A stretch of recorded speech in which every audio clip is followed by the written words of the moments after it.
I have no problem, and I've said this before. I remember going in 2014, and I watched J.J. Watt play live. I'm like, that's the best player in the NFL. It was week 2. He had just come off week 1 against the Redskins, where I think he had like 3 sacks, like 10 TFLs. One of the assistant coaches told me from the Raiders that game that one of like the dudes, it was Kyle Shanahan or someone had told him that they thought that was the best game they'd ever coached against, like seeing a player like that live dominate. And JJ finished second that year in MVP. Aaron Rodgers won. Now, granted, Aaron Rodgers that year was like 38-5, touchdown interception. I mean, Aaron Rodgers is a legitimate MVP candidate, had a fantastic year. Is there a lock quarterback that you're like, no doubt about it, has to win the MVP? Why can't another position win the MVP? I think Myles Garrett right now is the best player in the NFL.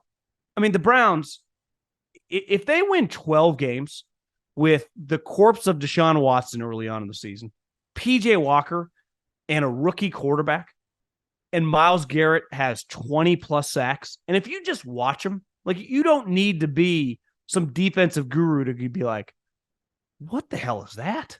It's like if you watch Shaq in like 96 on the Orlando Magic, you'd be like, what's going on here? Honestly, it's like the clip of Shaq in the movie Blue Chips when Nick Nolte goes down to the bayou in New Orleans, and he goes, it's one of my favorite sports movie scenes ever. And he goes into this gym, everyone's soaked in sweat.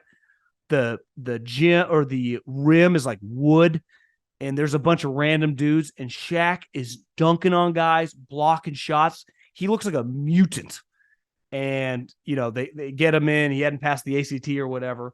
That's how Myles Garrett looks in the NFL right now. So to me, he's going to win the Defensive Player of the Year. And I think sometimes these voters are like, well, he won the Defensive Player of the Year. It's like Aaron Donald or J.J. Watt. Remember Aaron Donald some years would be like, that's the best player in the NFL. Just give the MVP to Myles Garrett. If none of these quarterbacks have 35, 40 touchdowns. Even if they do, like the eye test, even Jalen won the game the night for the Eagles or played a huge part in winning the game. He's not an MVP this year. He had a better season last year. Now, he's a winner. He knows what he's doing. But like, I'd have no problem giving it to Myles Garrett.